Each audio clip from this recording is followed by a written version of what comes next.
દર્શક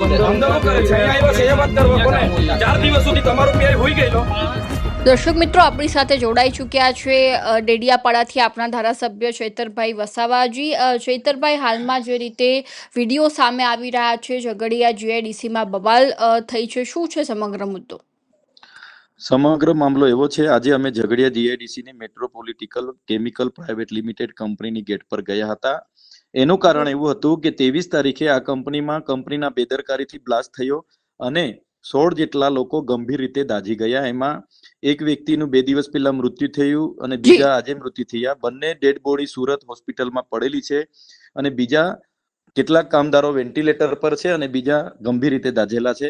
આ જે 5 દિવસ થયા, એક પણ કંપનીનો માણસ એમના પરિવારને સાંત્વના આપવા પણ ત્યાં પહોંચ્યો નથી, એક હોસ્પિટલનું બિલ આપવા પણ પહોંચ્યો નથી, જેના કારણે આજે પીએમ પણ નથી થયા અને ડેડ બોડી પણ આજે નથી મળી રહી.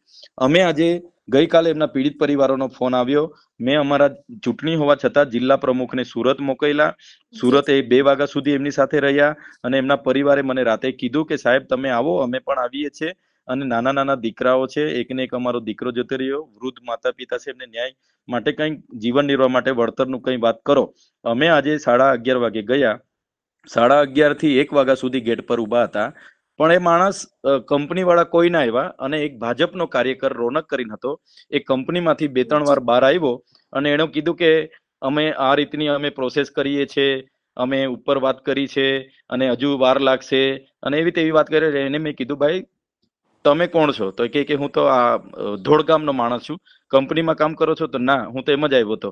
તો મેં કીધું ભાઈ મેનેજરને મોકલો, અમે છે આ પીડિત પરિવારો છે બધા, અમે ન્યાય માટે આવ્યા છે. તો એણે કીધું કે પછી અંદર ગયો. પછી હું 1.5 કલાક પછી હું 1 વાગે જેવા ગેટ ચડીને હું અંદર ગયો ત્યારે એ ભાઈ પીઆઈ ના કહેવા પ્રમાણે અને કોઈ નેતાના કહેવા પ્રમાણે ડાયરેક્ટ મારી સાથે તું મેં અને ઘર્ષણ કરવા લાગ્યો અને કહેવા લાગ્યો કે તમે ડેડ બોડી લઈને અહીંયા ગેટ પર બેસો ને તો પણ તમને કોઈ 1 રૂપિયો મળવાનો નથી, તમારે જ્યાં કરવું હોય ત્યાં કરી દો, જેને કહેવું હોય એને કહી દો, એક જણને અમે રૂપિયો નથી આપવાના, એમ કરીને ભાઈ પછી મારી સાથે ઝપાઝપી કરવા લાગ્યો. અને બાદમાં પીડિત પરિવારે બહુ આગ્રહ કર્યો કે અમારા ચૈતરભાઈને અમે બોલાવ્યા છે, અમને જે તે ન્યાય આપો, અમને જીવવા માટેનું કંઈ કરી આપો. તો પણ ત્યાંના પોલીસે એ કંપનીના લોકોને મળવા નહીં દીધા અને કંપનીના માણસો બી ના મળ્યા અને પોલીસે પણ જે કરવાનું હોય તે કરો, અહીંયા ડેડ બોડી લઈને બેહો એમ કરીને એમણે ઉલટાના લાઠીચાર્જ કર્યા.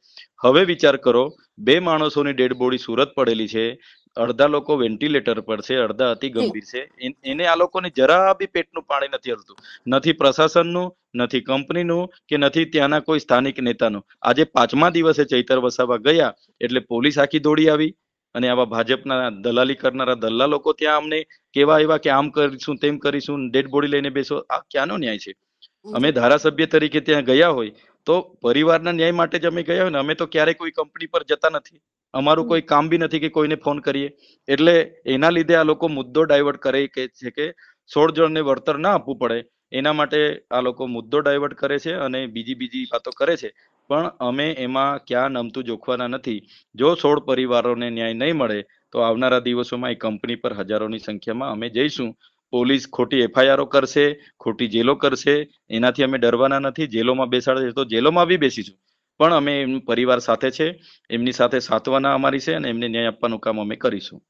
પરંતુ ચૈતરભાઈ, માહિતી એવી મળી રહી છે કે તમારા અને મૃતક પરિવારના એક વ્યક્તિ સાથે મારામારી થઈ રહી હોય, લાફાવાળી થઈ રહ્યો, એવા દ્રશ્યો પણ સામે આવી રહ્યા છે. એ ભાઈ કોઈ મૃતક પરિવારનો માણસ નથી.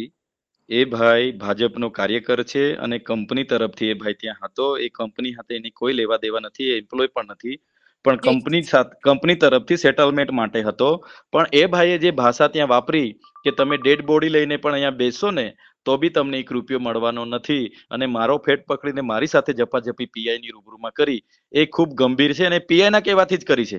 પોલીસનું જ કાવતરું હતું કે આવું થાય અને મુદ્દો ડાયવર્ટ થાય. હવે બેન તમે વિચારો, જે 2 ડેડ બોડી ત્યાં પડેલી છે, લોકો વેન્ટિલેટર પર છે અને 5 દિવસ સુધી કોઈ ગયું નથી, કોઈ સાંત્વના આપવા પીઆઈ કે પોલીસ નથી ગઈ, તો એ મુદ્દો કેટલો ગંભીર છે. અને એની જગ્યાએ આ લોકો એને ડાયવર્ટ કરવા માટે આ બધું ઊભું કરે કે ભાઈ આ બધું પછી ના કોઈ કરે, ના નહીં કરે. ના, એમાંથી તો અમે કરીશું જ. અમે અમે એમને ન્યાય માટે અમે ગયા છે ને ન્યાય અપાવીને રહીશું. ભલે આ લોકો ખોટા વિડીયો બનાવે કે અમે સગા છે, આ છે તે છે, તો ભાજપનો કાર્યકર ધોળ ગામ, જેને કોઈ લેવા દેવા નહીં, તે ગામથી આવેલો માણસ હતો ને કંપનીનો હવાલો લઈને આવ્યો હતો. એ કઈ પરિવાર સાથેનો હવાલો થોડો લઈને આવ્યો હતો એ ભાઈ. જી એટલે ખોટી વાત છે બેન. જી, તો આગળની વ્યૂહરચના શું છે ચૈતરભાઈ? હવે આગળ તો પરિવાર, પ્રશાસન અને કંપની મેનેજમેન્ટ સાથે વાત કરીએ છીએ અમે. જો આ લોકોને કંપની મેનેજમેન્ટ ન્યાય ન આપે તો અમે તો તૈયાર જ છે. અમારું કામ મૂળ લડત જ એ છે કે અમારા લોકોના જીવ ગયા છે અને જી બીજા લોકો વેન્ટિલેટર પર છે અને બીજા લોકો હજુ ત્યાં સારવાર રહે છે. કંપનીનો એક પણ માણસ નથી ગયો, એટલે અમને એનો ખૂબ આક્રોશ છે. અમે જઈશું અને જ્યારે જવાનું થશે ત્યારે બધાને જાણ કરીશું. હજારો કામદારો ત્યાં પણ હશે. જી, ચૈતરભાઈ, ધન્યવાદ આપનો માહિતી આપવા બદલ.